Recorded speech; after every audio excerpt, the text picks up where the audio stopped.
All right, guys, back at it again. Yeah. Back at our old location. Yeah, we've got some guests in the lodge, so yeah, no using the lodge today. Yeah. Back at home, so yeah. Exactly. Here we go. Yeah, what's up for today, Ollie? Yeah, today, one thing we all do when we hunt enough is miss or wound animals. Yeah. Mistakes. Make mistakes. Yeah. Yeah. So I thought, why don't we discuss 5 mistakes that we common see. Mistakes we see happen a lot. Exactly. Every season, I mean, we go through a lot of hunters every year, and for sure. we see and we hunt more ourselves probably than the average guy. Yeah.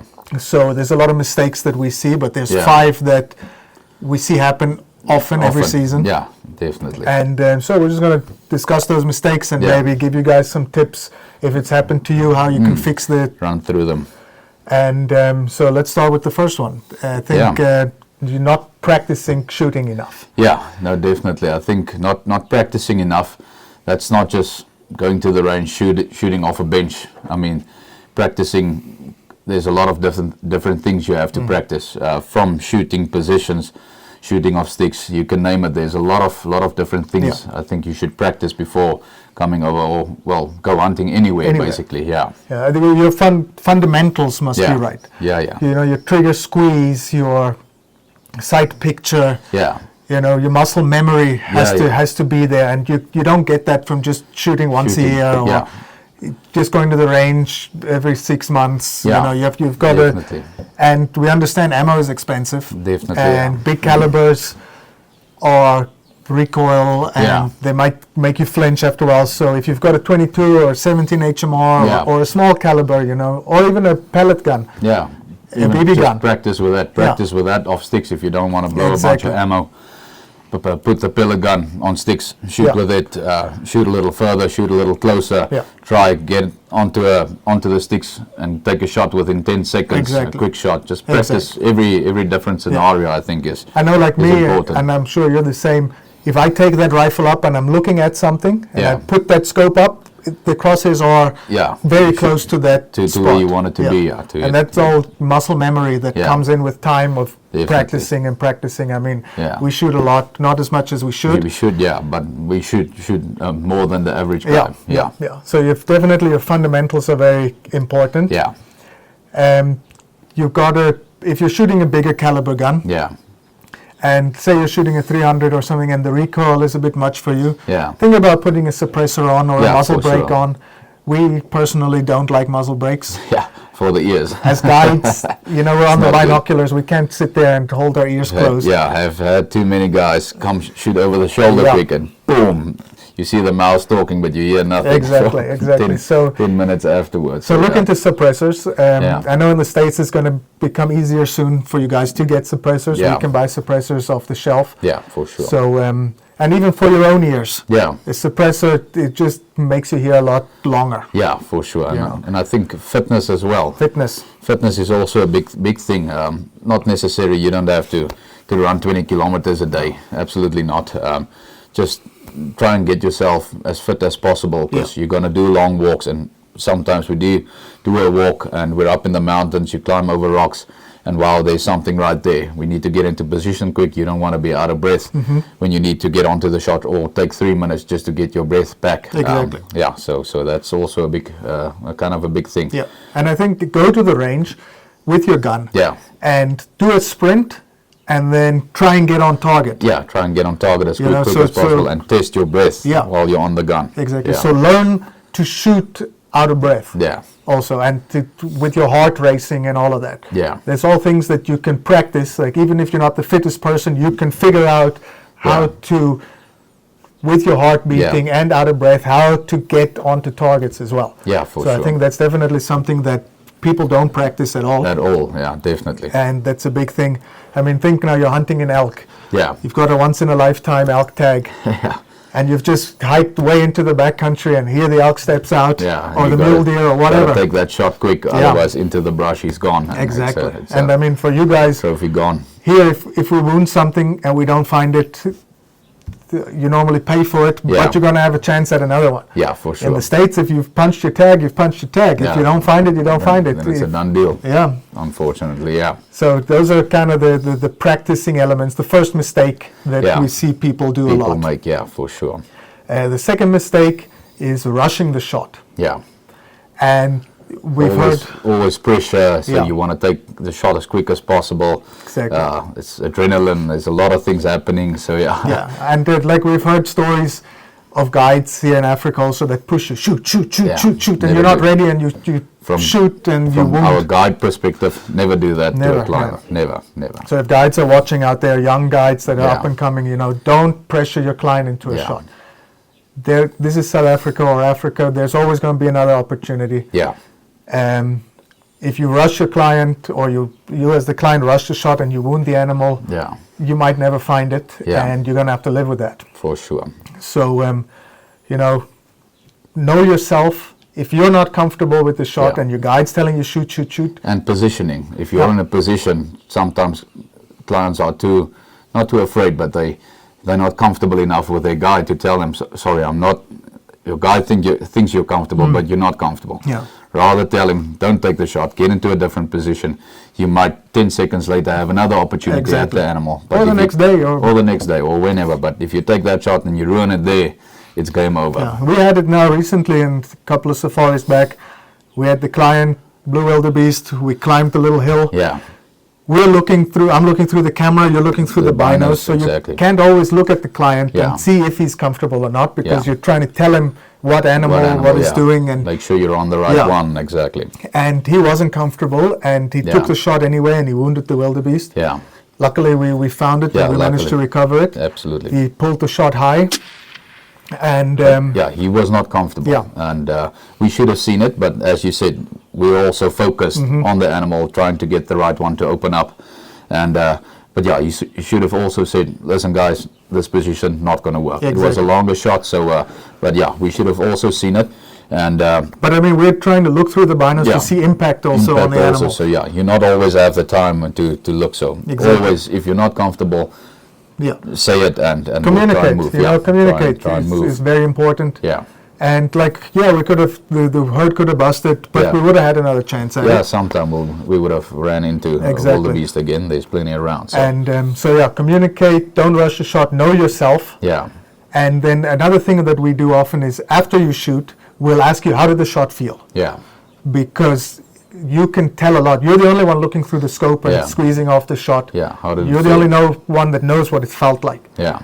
And we don't always see impacts, but if the client says it felt good, most of the time it was a good shot. It was a good shot, But we've also had it where the client said, no man, I know, as I squeezed off, I could feel I pulled it left, pulled it right.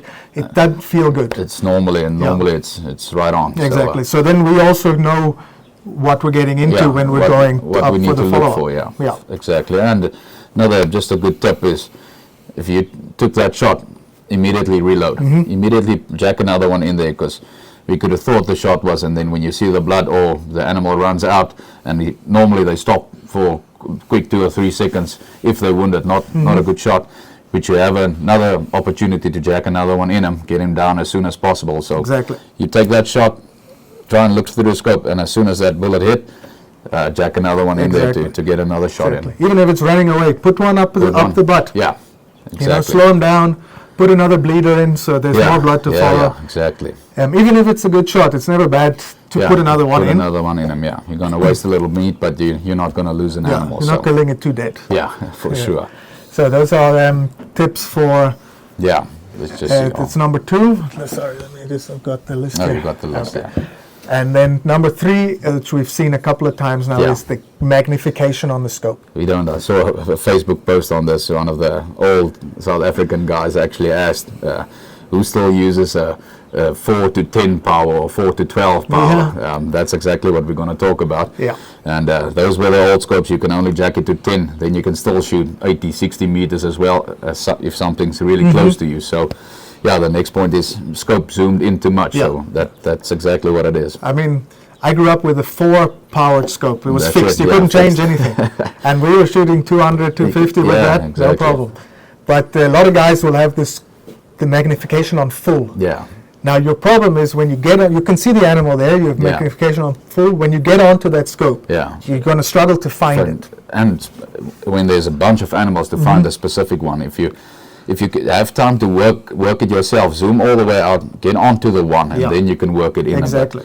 But also close range, you don't want to have it on 32, or the magnifications go to crazy stuff nowadays. So that's a recipe for disaster for sure. Yeah, and I mean, you don't want to shoot the tick off the thing's shoulder.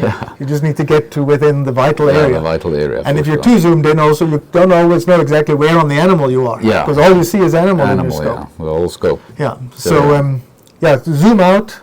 Crank your magnification down. Yeah. Keep your hand on it if you want to zoom in closer, and that's how you do it.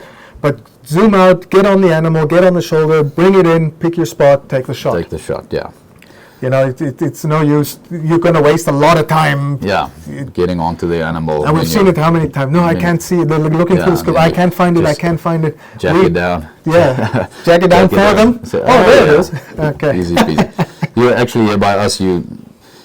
When you go long range, way different story. But when you're up hunting 200, 300 meters, you don't need anything much more than a 10, 12 magnification. So that's more than enough. Yeah, I like to keep it even on like 6. Yeah, that's also good enough. If you're now target shooting and you're looking for a specific spot on the paper, different story. Different story. But an animal, I mean, a kudu's vitals are that big, the lungs and the heart. Yeah. You don't need to hit that hair. Yeah, you just don't. need to hit within that area. Tick on the shoulder. Yeah. What's next? Not listening to your guide. Yeah. This is for guided hunts, obviously. Yeah. But I've had it in Zimbabwe the one time where the client thought he knew more than I did. Yeah. And he's never been to Africa before, and we're hunting buffalo. That happens. And he didn't want to listen to us. He wanted to do it himself. So we told him, okay, you know what, tomorrow you guide. You guide us. Yeah. You guide us, and we walked the whole day. We didn't see anything. But that happens. Yeah. So listen to your guide. Yeah. We know the animals. We know the behavior. We've been around these animals all our lives. Yeah. We've hunted them all our lives. We know the wind, what the winds are going to do in the different mountains, thermals, and so on. Yeah, for sure. Shooting angles, all of that. We've done it all. We're in the felt here every day. So just listen to your guide. Yeah. And this is our work. This is our job. Yeah. And we will also listen to our client, obviously, all the time to work. If everybody has an opinion how to stalk in on something, we'll try and get to the best opinion, looking at the wind, looking at the sun when the sun's setting. So we'll always listen and tell us, let's rather do this, so make plans. Yeah, we communicate, communication. Make good plans to make it work, And what did I want to say now? Anyway, but and again, like if you're not comfortable, tell us. Tell us, exactly. So again, communication. Yeah. But we're here to help you guys get your animals. Yeah, for sure. It's our job. Hopefully we're good at our job. Yeah. Most people say so. Yeah. But just listen to your guide. And sometimes you might see through the scope that you don't have a clear shot. Yeah. There might be a bush in front or something that we don't see from our angle. Exactly. Communicate with us. Tell us. Let's move 2 meters to the right, 2 meters to the left, a little bit back, a little bit upward. Exactly. Yeah, make plans. Yeah. And a good guide, and say you're not happy with the animal that we're looking at. Tell us also, Listen, I'm looking for something a bit more mature, a bit bigger. Don't come and say, I'm looking for a exactly 55-inch kudu bull, because nobody in the world can do that unless he's bought in and they know exactly how big and what his name is. A month ago. So. But if you're not happy with at the end of the day, you're the one pulling the trigger. Exactly. So and you have to for be the happy. animals. Yeah, you have to be happy with it. Be happy, So you tell us what you want. We'll try and get you to that. Yeah. Sometimes we'll tell you, look, sorry, that what you're looking for we can't get, but we can get this or this. Exactly. So we want to be honest with our clients. Absolutely. We want you to be honest with us and have a mutual respect on the hunt, and then everyone leaves friends. Yeah, exactly. What's next? And the fifth point is shooting beyond your limit or your true effective range. Yeah, for sure. So a lot of guys say, we had it, was it this year? Yeah. Yeah. I'm a competition shooter. I can shoot 1,000 meters on the gong. Great, good for you. You can hit the gong. He showed us he can hit the gong 1,000 meters. But targets and animals, two very different things for sure. Shooting off a bench at the shooting range with calm winds versus shooting off of sticks or a funny position in the bush with wind or changing. And on the range, you've got a consistent wind. You're always shooting the same direction. Same direction. So figure out what's your true effective range. Yeah, which you can hunt at. Not shoot a gong or whatever we talk about, and not just effective range from a shooting bench. Yeah. Effective range of sticks, of Sandbag. laying prone, of shooting off a sandbag, sitting shooting. Some guys will go easily up to 300, some guys 200, and we'll also, like we've said, we'll take you to the shooting range and we'll try and determine more or less what is, but still, if you got to know your own limits, know exactly what you're comfortable with. If a shot gets too far for you, we would feel you did well enough, but if you're not comfortable with it, tell us that and say, let's make another plan, try and get in, stalking a bit closer, or let's use that angle, go through that valley, we can get a bit closer. So if you can't hit a vital-sized gong at 500 5 out of 5 times, you're not effective at that range. Yeah, definitely. Because once you're hunting, there's adrenaline, there's nerves, there's all kinds of stuff, out of breath, there's all kinds of stuff that adds on to your shooting range. So if you're hitting that gong 3 out of 5 times, you may be going to hit it 1 out of 5 times in a real hunting situation. And that one you miss, or is a gut shot on a kudu, then he's gone. Exactly. So and look, at the end of the day, missing is always better.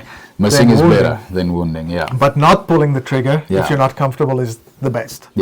And also some people, like we've talked about, tell us when you're not comfortable, when an animal's there, if it's not perfectly broadside, obviously perfectly broadside, your room of error is bigger. If it's quartering away, your room of error gets smaller. If it's quartering straight towards you, it's becomes more difficult. But frontal shots are very difficult shots. Sorry, I'm not comfortable. If it's really close and you feel, man, I've got this, you know exactly where to hammer it, you can put it down. But that's also know where you want to shoot and why you feel you are comfortable enough to take the shot. And we'll also, I think Cole did mention it now, that we'll also, when we take you to the range before a hunt, we'll figure out with you what is your effective range. And where are you comfortable. And sometimes you're comfortable further than what you thought. We've had guys had that many times. That say, no, I've never shot more than 200. And everything 300, 350, they're shooting it perfect. But don't let ego get in the way. For sure. Ego is a big problem when it comes to hunting. Very big. Especially when there's buddies involved. It gets a problem. You think you can do it, you probably can't. And you don't want to wound we want to be ethical hunters. For sure. We want to put stuff down properly and quickly. As quick as possible. So don't let ego ride your decisions. I think that's a very important point. For sure. And then, I think we kind of covered the 5 mistakes and how to fix them a bit. So some closing thoughts. Just the communication, as we've said, that is key in going on a guided hunt. You talk to your guide talks to you. Everybody's happy. I think the most important thing, if we can teach you guys something, is communication, and practice. For sure. That's the main points, If you've got them down and you can leave the ego at the door when you go out hunting, then you should be pretty good. Then it'll be good, for sure. Coming back to the practice, I just thought of a story. I had a friend that works in a gun store, and it was Friday afternoon. A client comes in, he says he needs to buy bullets for his 308 or 30-06 or whatever. So my friend says, okay, what do you shoot? He says, no, I don't remember. Last time I shot last year. What's the cheapest? Give me the cheapest. So my buddy said, okay, when are you going hunting? He says, no, I'm leaving now to go hunting. My buddy says, well, you can't just pick up ammo and go hunting. No. He said, when last did you shoot? No, last year. So when last did you practice? No, when I hunted last year. I don't practice in between. Disaster. A recipe for disaster. I don't know what the outcome was, but I can almost guarantee it was a disaster. Couldn't have been good. And so... that obviously the rifle has to be sighted in on he's not sure what ammo you use. Exactly. So but I hope it turned out okay for you. No, look, rather don't take the shot if you're not comfortable. I mean, I understand you've got a once-in-a-lifetime tag. It's the last day of season for elk or mule deer or bear or whatever, and he's standing there. But just think to yourself, if you shoot now and you wound that once-in-a-lifetime animal, it's game over. You're going to feel like shit. Yeah, for sure. Right? Not only you're going to have your trophy, you're going to have wounded something, you're going to have taken it out of the gene pool. Yeah. It's going to be lost wolves or something's going to eat it. It's going to eat it for sure. So just, take all of that stuff into consideration. I mean, these are just our opinions at the end of the day. Absolutely. Everyone else, opinions are like an asshole. Everybody has one. Everybody has one, for sure. But we've done this for a long time. Yeah. I mean, I've done this for over 15 years. Me the same. So, yeah. And we've seen clients, we've experienced everything. Everything. Good, bad, the ugly. Yeah, all of it. Just take it with a grain of salt. Yeah. And always do your best. Exactly. That's about it. So I hope you guys got something out of this video. Yeah. Please, if you did, remember to subscribe, like, comment. Comment what mistakes you've made. What mistakes and something we missed. Yeah.